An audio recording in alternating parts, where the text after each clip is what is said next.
बेटा आज हम आपसे अणुसंघ गुणधर्म में विलयन का क्वथनांक उन्नयन और विलयन का हिमांक अनुमान से संबंधित जो हमारे एनसीईआरटी प्रॉब्लम है उसको सॉल्व करेंगे। ठीक है, जैसे हमारा पहला क्वेश्चन एनसीईआरटी में दिया हुआ है, कह बेंजीन का क्वथनांक उन्नयन बेटा 353.23 केल्विन है। इसमें 1.8 ग्राम अवाष्पशील विलेय को 90 ग्राम बेंजीन में घोलने पर विलयन का क्वथनांक बेटा बढ़कर 354.11 केल्विन हो जाता है। तो विलेय का मोलर द्रव्यमान ज्ञात करना है और बेंजीन के लिए केबी का मान दिया हुआ है। सबसे पहले वही बात है, क्या दिया है उसको लिख देते हैं। बेंजीन का क्वथनांक, देखिए बेंजीन का क्वथनांक दिया है, इसका मतलब बेंजीन है क्या, विलायक है ना, तो इसका मतलब T नॉट आपको दे दिया 353.23 केल्विन। अवाष्पशील पदार्थ, अवाष्पशील पदार्थ है की मात्रा दिया है, इसका मतलब स्मॉल w बेटा दे दिया है 1.8 ग्राम और इसको 90 ग्राम बेंजीन में घोला गया। तो विलायक की मात्रा मतलब बेंजीन की मात्रा आपको दे दिया है, बेंजीन की मात्रा मतलब कैपिटल W बेटा कितना दिया है, 90 ग्राम दिया है।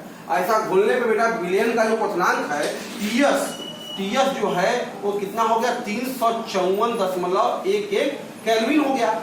और बेंजीन के लिए केबी मोलर उन्नयन स्थिरांक बेटा 2.53 केल्विन केजी पर मोल है। ठीक है, तो आप क्या निकाले, मोलर द्रव्यमान स्मॉल m ज्ञात करना है। पर डेल्टा टीबी निकाल लेते हैं ना, डेल्टा टीबी क्या होगा बताइए, TS माइनस T नॉट। तो TS बताइए कितना है आपके पास, ध्यान दीजिए 354.11 माइनस 353.23। तो डेल्टा टीबी बताइए कितना आ गया, 11 में से 3 गया बेटा कितना बचेगा 8 और 10 में से 2 जाएगा क्या बचेगा, 11 में से 3 गया 8 और 10 में से 2 गया बेटा 8, बाकी में 3.88 केल्विन। तो कितना क्वथनांक उन्नयन डेल्टा टीबी की वैल्यू कितनी आ गई 0.88, 8 3 11, 8 2 10 11, 3 1 4। क्लियर है,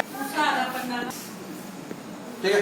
तो बेटा आपको पता है फार्मूला, हम जानते हैं m बराबर क्या बताया गया था बताइए, 1000 kF इंटू स्मॉल w बटे डेल्टा टीबी गुणे कैपिटल। तो वैल्यू यहाँ पे आप रख देंगे बेटा 1000 kF का मान आपके पास देखिए दिया हुआ है 2.53, स्मॉल w भाग है 8 बटे डेल्टा टीबी हमें निकाल दिया 0.88 और कैपिटल w हमारे पास है बेटा 90। ठीक है, तो इसका कैलकुलेशन करके बताइए कितना वैल्यू है आपका, कितना आंसर है सबका 58। तो इसका इस तरह से जो हमारा अवाष्पशील पदार्थ है उसका अणु भार कितना है 58 है। आइए नेक्स्ट क्वेश्चन देखते हैं। ओके, करा एक सॉसपेन एक पात्र है, पात्र कोई बर्तन, उसमें 18 ग्राम ग्लूकोज को, उसका मतलब हम लिखते चलते हैं, देखिए ग्लूकोज की मात्रा मतलब स्मॉल w होगा, विलेय है बेटा 18 ग्राम। तो विलेय का नाम दे दिया, इसका अणु भार भी पता होगा सबको। तो अणु भार ग्लूकोज का कितना होता है स्मॉल m 180 होता है। क्लियर है, इसको 1 किलोग्राम जल में घोला गया, मतलब जल के लिए बेटा इसकी मात्रा मतलब कैपिटल W कितना दिया है 1 kg मिल देते हैं, इसको 1000 ग्राम में भी कन्वर्ट कर सकते हैं। ऐसा करने में बेटा 1.03 बार पर जल किस ताप पर उबलेगा, मतलब TS ज्ञात करना है, विलयन का क्वथनांक आपको ज्ञात करना है और केबी आपको दे दिया है 0.52 किलो केल्विन केजी पर मोल। तो टीबी तो हम TS तब नहीं निकालेंगे जब डेल्टा टीबी निकालें। तो हमारे पास डेल्टा टीबी का फार्मूला तो है ही, डेल्टा टीबी का क्या होता है बेटा 1000 kF गुणे स्मॉल w बटे स्मॉल m गुणे कैपिटल W। तो यहाँ ध्यान दीजिए वैल्यू सबकी रख दीजिए, 1000 kF का सॉरी केबी है, ठीक है, केबी का मान कितना हो जाएगा 0.52 और W का मान बेटा कितना है 18 और बटे स्मॉल m बताइए 180 और कैपिटल W बेटा कितना हो गया 1000। 1000 से देखिए 1000 कट गया तो डेल्टा टीबी यहाँ पे आपके पास 18 कर गया तो 0.052 आ जाएगा। ये देखिए 1000 से 1000 कट गया, 18 से 18 और 10 से 0.052 केल्विन आ गया। इसको कहते क्या है बेटा, ये क्या होता है बताइए, TS माइनस T नॉट बराबर 0.052 केल्विन। आपको पता है ना कि शुद्ध विलायक में जल का क्वथनांक कितना होता है भाई, शुद्ध जल का क्वथनांक कितना होता है 100 डिग्री सेल्सियस ना, मतलब केल्विन बदलेंगे 273.15। तो कहने का मतलब 373.15 केल्विन शुद्ध जल का क्वथनांक होता है। तो यहाँ से TS बराबर बताइए कितना आ गया हमारे पास 273.15 धन 0.052। टीएस बराबर बेटा कितना आ जाएगा बताइए, 2 से 2 हो गया, 5 5 10 हो गया और 1 1 2 हो गया। क्लियर है, पास में है। और 3 7 273.203 केल्विन। ठीक है, तो बिलियन का जो हमारा क्वथनांक होगा वो कितना होगा, 273.202 केल्विन होगा। क्लियर है बेटा। 45 ग्राम एथिलीन ग्लाइकॉल को 600 ग्राम जल में विलीन किया गया। मतलब आपको एथिलीन ग्लाइकॉल है, फार्मूला देखिए क्या होता है, C2H6O2 की मात्रा दे दिया, मतलब स्मॉल w बेटा कितना दिया है, 45 ग्राम है। इसका अणुभार सबको पता है ना, नहीं है पता कर लीजिए। तो 12 गुना के देखिए हो गया 24 और 6 और 16 गुना के बेटा 32। तो कितना हो गया, 2 6 2 8 4 12 3 2 5 1 6। ठीक है, 24 36 32 62, यहाँ 62 इसका अणुभार हो गया। फिर 600 ग्राम जल में, तो जल के लिए मतलब विलायक है, कितने ग्राम में घुला गया बेटा, 600 ग्राम जल में घुला गया। तो हिमांक का अनुमान निकालना है और केएफ दे दिया है आपको 1.86 केल्विन केजी पर मोल। तो आइए निकालते हैं। पहला आपको पता है डेल्टा टीएफ बराबर फार्मूला क्या होता है बताइए, 1000 केएफ गुणे स्मॉल डब्ल्यू बटे कैपिटल डब्ल्यू और स्मॉल एम। ठीक है, तो यहाँ से हम वैल्यू सारा रख देते हैं बेटा। तो डेल्टा टीएफ बराबर बताइए कितना आ जाएगा आपके पास, 1000 गुणे केएफ की वैल्यू देखिए कितनी है, 1.86 और स्मॉल डब्ल्यू बेटा कितना है आपके पास, 45। ठीक है, और बटे स्मॉल एम बताइए कितना है आपके पास, 62 और कैपिटल डब्ल्यू बताइए कितना है आपके पास, 600। इसका गुणा भाग करके बताइए सबको कितना है आपका आंसर इसका, 2.2 केल्विन। ये हिमांक अनुमान तो आ गया। हिमांक अनुमान बताइए होता क्या है, T0 माइनस TF की गिरावट होती है 2.2। तो आपको निकालना क्या है, TS निकालना है ना। T0 कितना होता है बताओ, 273.15 केल्विन, मतलब 0 डिग्री सेल्सियस होता है। 0 डिग्री सेल्सियस होता है हिमांक जल का। तो यहाँ से अगर हम वैल्यू लगे TS बराबर निकाल दें तो क्या होगा बताओ, 273.15 माइनस 2.2। तो बेटा TS बराबर बिलियन का हिमांक कितना आ जाएगा बताइए, 5 तो 5 गया, 11 में से 2 गया तो बेटा 9 हो गया। ठीक है, 11 में से 2 गया 9 और 2 में से 2 गया 0, 270। ठीक है, 0.95 केल्विन। तो बिलियन का हिमांक कितना है बेटा, 270.95 केल्विन। क्लियर है। देखिए बेटा नेक्स्ट क्वेश्चन क्या कर रहा है आपसे, एक वैद्युत अनवघट्य के 1 ग्राम को, मतलब अनवघट्य पदार्थ है, वैद्युत अनवघट्य है, तो इसके लिए स्मॉल डब्ल्यू भाई पदार्थ की मात्रा क्या होगी, स्मॉल डब्ल्यू 1 ग्राम है। 50 ग्राम बेंजीन में, मतलब बेंजीन क्या हो गया, विलायक हो गया। बेंजीन में मतलब कैपिटल डब्ल्यू बेटा कितना हो गया, 50 ग्राम। बेंजीन में घोलने पर हिमांक में जो कमी आई, मतलब डेल्टा टीएफ बेटा 0.40 केल्विन कमी आई। तो बेंजीन का हिमांक अनुमान स्थिरांक केएफ बेटा 5.12 केल्विन केजी पर मोल है। तो क्या निकालना है, विलय का मोलर द्रव्यमान स्मॉल एम ज्ञात करना है। तो सीधी सी बात है, आपको फार्मूला पता है, स्मॉल एम बराबर क्या होता है बताइए, 1000 केएफ गुणे स्मॉल डब्ल्यू बटे डेल्टा टीएफ गुणे कैपिटल डब्ल्यू। ठीक है ना।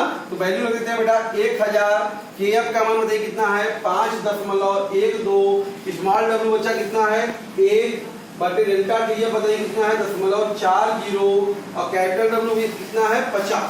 ठीक है ना। इसको जरा सॉल्व करके बताइए सबका कितना आंसर है, बहुत सिंपल है, कितना है 256। तो इस अनवघट्य का अणुभार कितना है 256। क्लियर है। अगला क्वेश्चन क्या कर रहा आपसे, 750 mm दाब पर जल का क्वथनांक, मतलब जल का क्वथनांक T0 बेटा कितना दिया है, 99.63 डिग्री सेल्सियस दिया है। 500 ग्राम जल में, मतलब कैपिटल डब्ल्यू बेटा 500 ग्राम जल में कितना सुक्रोज घोला जाए, मतलब स्मॉल डब्ल्यू ज्ञात करना है। तो सुक्रोज का अणुभार सबको पता है, अणुभार स्मॉल एम कितना होता है, फार्मूला पता है C12H22O11, तो 342 होता है। ठीक है, स्मॉल एम 342 हो गया।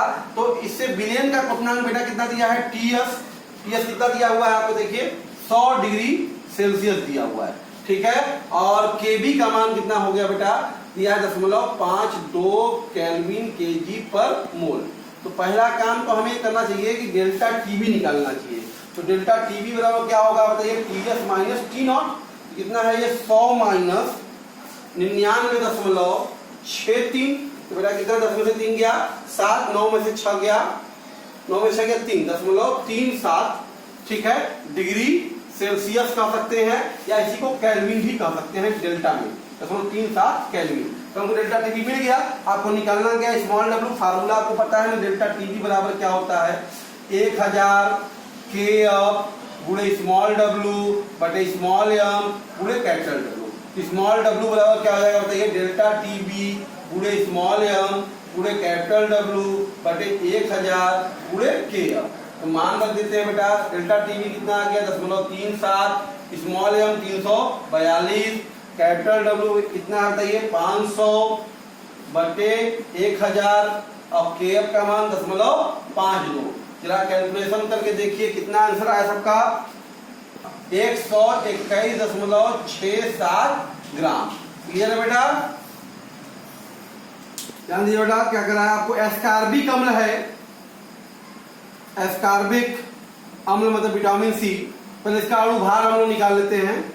अणु भार स्मॉल एम देखिए क्या है, 6 कार्बन, तो 12 छंग 72, 8 हाइड्रोजन है और 16 छक्का 96 हो गया। तो बेटा अणु भार कितना आ गया, ध्यान दीजिए, 8 2 10 6 16 और 9 7 16 1 17 176। क्लियर है, जितना अणु भार हो गया एस्कॉर्बिक अम्ल का। उस द्रव्यमान की गणना करनी है, इसके द्रव्यमान के मतलब डब्ल्यू ज्ञात करना है। इसे 75 ग्राम एस्टिक अम्ल में, एस्टिक अम्ल मतलब विलायक हो गया आपका, इसके लिए मात्रा कैपिटल डब्ल्यू आपको दे दिया कितना 75 ग्राम में। घोलने पर हिमान का अवनमन जो इसका डेल्टा टीएफ है वो 1.5 डिग्री सेल्सियस है, कमी हुई। तो केएफ का मान देखो दे दिया है 3.9 किलो केल्विन केजी पर मोल। तो सिंपली डब्ल्यू आपको निकालना है, फार्मूला पता है, डेल्टा टीएफ बराबर क्या होता है 1000 के एफ स्मॉल डब्ल्यू पास में आ रहा है इंटू कैपिटल डब्ल्यू। क्या निकालना है बेटा, स्मॉल डब्ल्यू निकालना है। तो स्मॉल डब्ल्यू क्या हो जाएगा बताइए जरा, तो स्मॉल डब्ल्यू बराबर डेल्टा टीएफ गुणे स्मॉल एम गुणे कैपिटल डब्ल्यू बटे 1000 गुणे के एफ। तो मान सारा रख देते हैं। डेल्टा टीएफ का मान बेटा कितना है 1.5, स्मॉल एम कितना है बताइए, अणुभार 176, कैपिटल डब्ल्यू बेटा कितना है 75, 1000 और के एफ का मान बताइए कितना है 3.9। जरा सॉल्व करके बताइए कितना आंसर आया, कितना 5.07 ग्राम। तो ठीक है, इस तरीके से एस्टिक अम्ल की कितनी मात्रा एस्कॉर्बिक अम्ल को 5.07 ग्राम को घोला गया है। क्लियर है, ध्यान दीजिए बेटा, बड़ा अच्छा क्वेश्चन है ये। शक्कर C12H22O11 का 5% द्रव्यमान का विलयन है, ठीक है। तो 5% द्रव्यमान का विलयन है, तो आपको पता है इसका अणुभार क्या होगा, यह मोल शक्कर का 342 होता है, ठीक है, भी निकाला भी। और इसके जलीय विलयन का बेटा हिमांक जो है, विलयन का हिमांक मतलब टीएस वो बेटा 271 केल्विन है और शुद्ध जल का जो टी नॉट है वो 273.15 केल्विन। तो पहले हम इस शक्कर के विलयन का हिमांक कौन निकालते हैं, डेल्टा TF1 निकाल लेते हैं। कितना होगा बेटा वो 273 माइनस 0.15 माइनस 271। तो डेल्टा TF1 कितना आ गया बेटा 73 में से क्या 2.15 केल्विन। तो शक्कर के विलयन का हिमांक अनुमान इतना है। अच्छा, ग्लूकोज का भी 5% द्रव्यमान है। इसका मतलब बेटा कि यहाँ पे देखिए कि जो विलेय और विलायक जो है, और विलायक एक ही है, ध्यान दीजिए, और विलायक भी सेम है, विलायक भी एक ही है, इसका मात्रा भी एक ही है। और फार्मूला तो आपको पता है, डेल्टा टीएफ का फार्मूला क्या होता है बताइए, 1000 के एफ इंटू स्मॉल डब्ल्यू बटे small M into capital W. देखो पूरे फार्मूले में देखो के एफ नहीं बदलेगा क्योंकि विलायक सेम है, के एफ नहीं बदलेगा, के एफ नहीं बदलेगा, ठीक है ना। और क्या नहीं बदलेगा बेटा बताइए, स्मॉल डब्ल्यू की दोनों 5-5% के विलयन है, इसे स्मॉल डब्ल्यू भी नहीं बदलेगा। कैपिटल डब्ल्यू भी नहीं, सोल्यूशन एक ही है तो कैपिटल डब्ल्यू भी नहीं बदलेगा, तो बदलेगा क्या, सिर्फ वैरी कर डेल्टा टी एफ और यम। तो फार्मूला यहाँ से बन गया हमारे पास कि डेल्टा टी एफ 1 बटा डेल्टा टी एफ 2 बराबर अगर बात करें तो बेटा ये हो जाएगा यम 2 बटा यम 1, ठीक है ना। तो हमको क्या चाहिए, डेल्टा टी एफ 2 चाहिए, बात समझ में आ रहा। अच्छा, ग्लूकोज का अणु भार सबको पता है ना, ग्लूकोज का अणु भार होता है, अणु भार मतलब m2 है, विलयन हमने लिया तो 180 होगा। क्या है ग्लूकोज का अणु भार क्या होगा 180, तो हमको TF2 चाहिए, तो बेटा TF2 डेल्टा TF2 कितना होगा बताइए, डेल्टा TF2 हो जाएगा हमारे पास m1 बटा m2 गुणे डेल्टा TF1 हो जाएगा बेटा, ठीक है ना। यहाँ से तो यहाँ से अब देखिए m1 का मान बताइए कितना है 342 और ये कितना हो गया 180 और डेल्टा TF1 कितना है आपके पास बताइए 2.15, तो ये जरा सॉल्व करके बताइए कितना आ गया वैल्यू 4.085 केल्विन। तो यहाँ से देखिए डेल्टा TF2 बराबर 4.085 केल्विन है। डेल्टा TF क्या होता है बेटा बताइए T0, ठीक है, T0 माइनस TS, ठीक है ना, हिमांक कॉमन है, ठीक है, तो बराबर 4.085। यहाँ से TS बराबर क्या होगा यही पे हम लिख रहे हैं अगर यहाँ पर बेटा इसको, तो TS बराबर क्या हो जाएगा बताइए, TS बराबर हो जाएगा T0 हमारे पास कितना है 200 जल है ना, तो 273.15 और माइनस 4.085। तो ग्लूकोज के विलयन का देखिए हिमांक आ गया आपके पास 10 में से 5 गया 5, 14 में से 8 गया 6 और 10 में से गया 0 और 5 में आया और यहाँ आ गया आपके पास बेटा 12 में से 4 गया, ठीक है, 9 6 269.065 चेक कर लीजिए बेटा, यहाँ 5 5 10 8 से 14 और फिर ये 269.065 केल्विन। तो इस तरीके से विलयन का जो हमारा ग्लूकोज का विलयन है उसका ही मान कितना होगा 269.065 केल्विन होगा। क्लियर है बच्चा। देखिए बड़ा बहुत इंपॉर्टेंट क्वेश्चन है, दो तत्व A और B है जो कि AB2 और AB4 सूत्र का यौगिक बनाते हैं, ठीक है। अच्छा 20 ग्राम बेंजीन में घोलने पर 1 ग्राम जो AB2 है वो हिमांक में 2.3 का कमी कर रहा है और एक ही ग्राम AB4 1.3 केल्विन का अनुमान कर रहा है, ठीक है। अब बेंजीन के लिए अनुमान 5.1 केल्विन केजी पर मोल है, तो A और B का परमाणु भार निकालना है। तो हम लोग मान लेते हैं बेटा, पहले ही माना A का परमाणु भार बेटा परमाणु भार बराबर x और B का परमाणु भार बराबर y। अच्छा दूसरी अगली बात देखिए जरा, देखिए दोनों के लिए बात करें अगर हम लोग, दोनों एक ग्राम है, मतलब अगर इसको 1 वाला पार्ट कहें इसको 2 वाला भाग कहें तो W1 भी 1 ग्राम है और W2 भी दूसरे पदार्थ AB4 के लिए भी 1 ग्राम है। देखिए 1 ग्राम ये भी 1 ग्राम ये भी, क्लियर है बात समझ में, ठीक है। 1 ग्राम ये भी। अच्छा इनका अणुभार निकाल देते हैं। एक पहले का अणुभार कितना होगा AB2 है बेटा ना, पहला वाला क्या है AB2 के लिए बात समझ में आ रहा है, तो पहले वाले का अणुभार क्या होगा M1 बराबर बताइए X प्लस 2Y होगा और AB4 के लिए अणुभार क्या होगा दूसरे कंपोनेंट के लिए बेटा, दूसरे यौगिक के लिए, ठीक है। दूसरे यौगिक के लिए अगर हम बात करेंगे ये पहला है ये दूसरा है, दूसरे के लिए अणुभार कितना होगा X प्लस 4Y होगा क्योंकि परमाणु भारों को जोड़ने पर अणुभार मिलता है, ठीक है। उसके बाद कह रहा है दोनों को 20 ग्राम बेंजीन में, मतलब इसको भी 20 ग्राम बेंजीन जोड़ा गया और इसको भी, मतलब दोनों के लिए विलायक का मात्रा भी W1 20 ग्राम है, ठीक है।